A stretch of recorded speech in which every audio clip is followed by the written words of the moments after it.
you think about it, the hurricane, yes, the Spitfire took all the glory, but the hurricane, she was there though. In the background, she was there doing a little bit more of the work.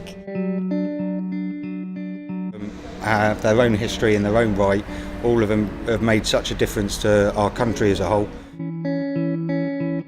But the most important thing is that we get these aeroplanes up to commemorate the men who flew them in World War II and tell their story and keep their story alive for future generations.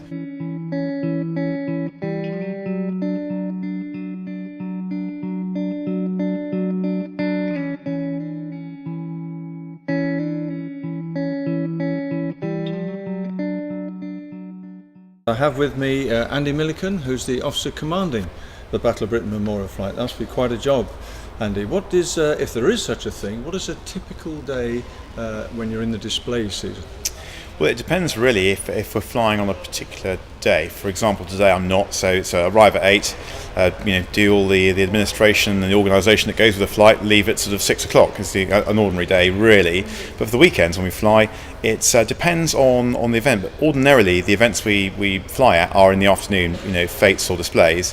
So you might arrive here at 11 o'clock, go for a Met brief, spend a couple of hours planning and then get airborne at 1:30. All depends on the time of the events, and of course display times are normally hard times, so we'll fit in our flight paths around that as well.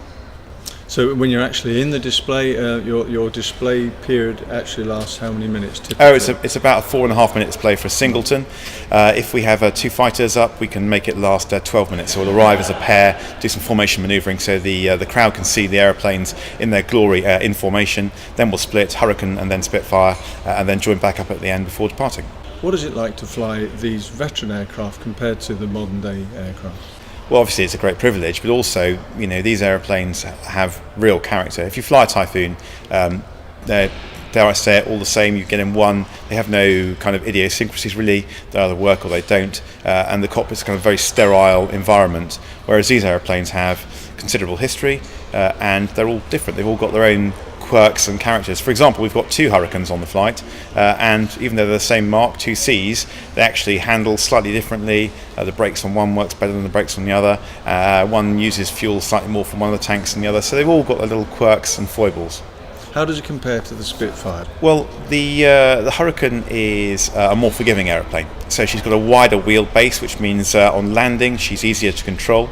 The pilot sits further or closer to the nose, which means when he's trying to take lead to shoot someone down, he doesn't lose the target under the nose, and she's more stable as an airplane, so a more stable gun platform as well. So she's you get into a Hurricane, she feels far more rugged and ready to take punishment than a Spitfire, which feels much more like, someone described it once as a ballet dancer. But in a Hurricane, you would feel, I think, that she could always get you home. She feels more rugged, a stronger aeroplane. Well, is there anything else you'd like to tell us about the job and working with these lovely aircraft? Well, firstly, it's an enormous privilege, to be on the Battle of Britain Memorial Flight, let alone to lead it. But the most important thing is that we get these aeroplanes up to commemorate the men who flew them in World War II and tell their story and keep their story alive for future generations. And that really is my goal and the goal of everyone who works on the flight. That's excellent. Thank you very much, Andy. Pleasure.